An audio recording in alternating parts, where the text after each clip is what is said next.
Hey, Mark Shepard, Healing Pastures, and I am starting a new series called Starting a Farm from Scratch, where I just kind of share just a little bit of what I do every day.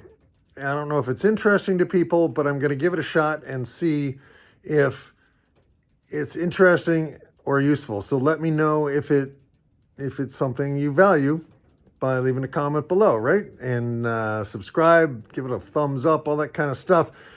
So this is just from Sunday, the 28th of December, and I had to try to get 2 sheep onto the trailer who refused to get on the trailer on the day before on Saturday with all the other sheep. So I had to go back to Ogdensburg, and I set up a funnel, which I ended up not really needing because they actually were so lonely that they started following me. And but here's the full episode. All right, let me know what you think. Boom. All right, well, we hooked up the salt encrusted stock trailer. We made 3 trips yesterday, and we got all of the sheep except for 2. So today I'm gonna go set up a lane and a funnel. We had a slight lane and a funnel, but these ones were really, they were just spooked, and I don't know what the deal was. I've had no trouble getting them on the trailer before, but one of them has a foot issue, and I treated it, and it's just, very wary of me since that point. So that is the assignment for today, and I don't know if you're interested in this or not, but I'm going to kind of share what I learned last summer when I had 7 renegade sheep that would not get on the trailer. And again, it was 2 that I had. There were 7. 5 of them got on the trailer, no problem.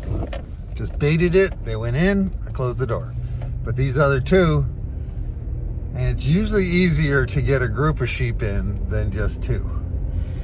So what we need is a large enough funnel so they don't realize they're in a funnel until it's too late. That's the idea. So I'll hopefully be able to talk about it and show you what I'm talking about. And maybe it's helpful for my Starting a Farm from Scratch series, because the biggest problem new farmers have, or homesteaders have, is learning how to handle the animals without losing your temper. And I have a very low frustration threshold, so I have to really be careful. Also, like when I start loading, I get a jolt of adrenaline. I think I just saw a Cooper's hawk. Cool. I've seen a beautiful dark morph red-tail hawk at the Route 11 solar place where I have the sheep now. Saw it yesterday, saw it today, so that's a good sign.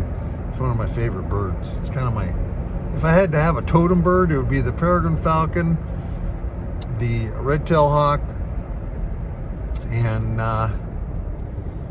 what else? What else would be my totem animal? I like turtles. All right, back to driving. Bye. All right, so I don't know if I can describe this or if this will show up on the camera or not, but I'm going to make an attempt. So we have a pretty good funnel. The fence is a little funky looking because it's the only places we could actually get it into the frozen ground. So the trailer is at the end, and what I've done is I've steadily widened the funnel here. See if I can pull back so that this, from here to there, it's a very wide area. They're not going to feel trapped. And so this is hard work, just walking in the snow, but putting up fence in this sucks. It really sucks. I definitely next year need to get some poundable for really dry soil or for this kind of stuff, because it's just frozen. But it's a very wide area over here. We're going backwards now. Look at the sun. So it's very wide here, so they're not going to feel threatened. But if they do turn around, they have to actually angle back. And if I'm behind them, it'll be a lot easier to cut them off. And here, the only place I could get this, and don't destroy that stake. The only place I could get the stakes to stand was kind of under there. So now I'm starting to curve back. So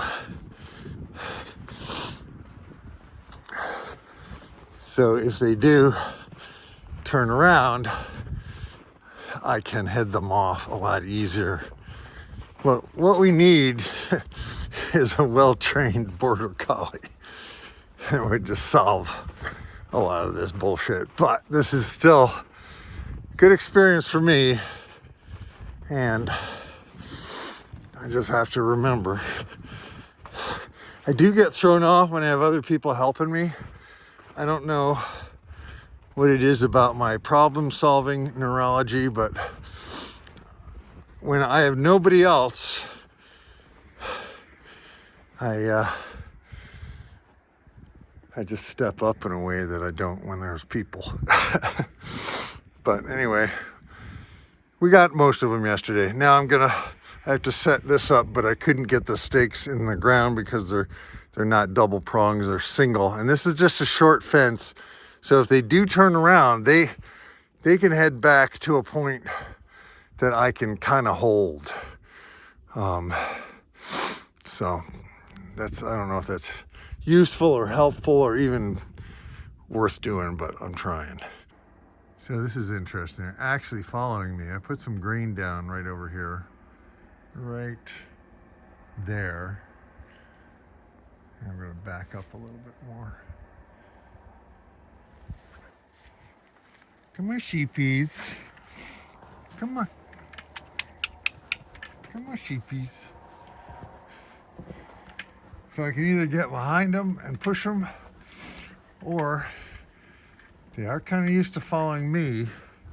And since there aren't dogs and there aren't other people, maybe they'll come. Come on, sheep, sheep, sheep. Come on, sheep, sheep, sheep.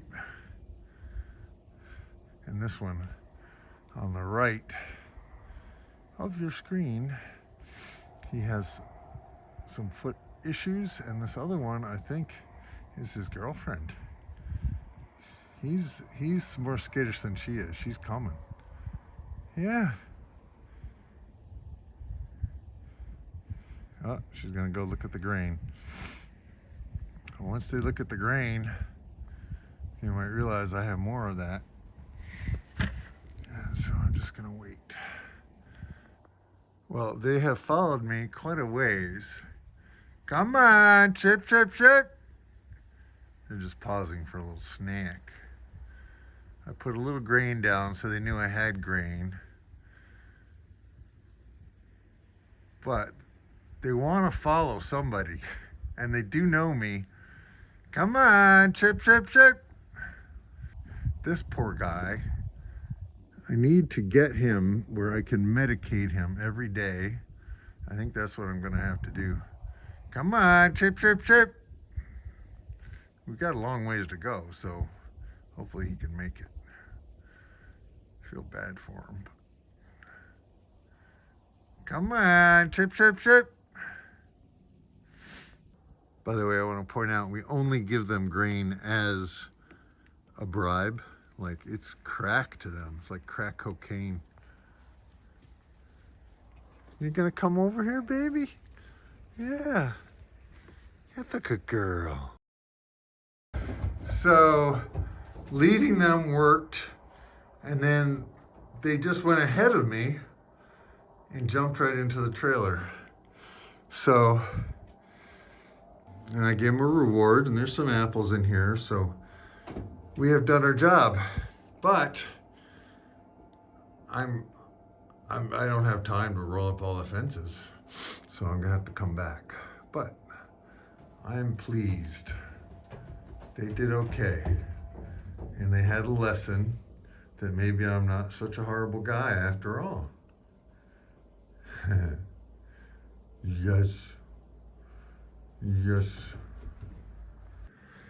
So that's just like one thing I had to do, and the problem is when I'm by myself, sometimes I can't film because there's too much stuff happening and I have to act and I have to have my hands free.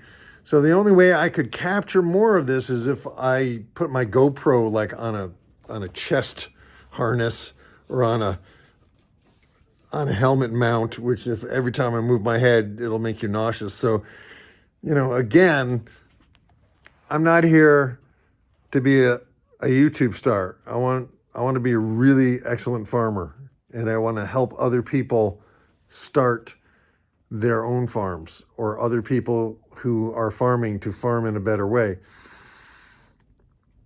So I don't know if this does the job or not. Again, let me know in the comments. Like, subscribe, hang out a little bit, and I'm going to keep doing this week. I'm just going to do a whole week of these and see if A, I can handle the extra work, and B, is it something that you want? If you don't want it, I'm not going to do it, right? But if you do want it, I'll use that to motivate me, right? So anyway, peace, love, grooviness, over and out. I'll talk to you in the next one. Boom.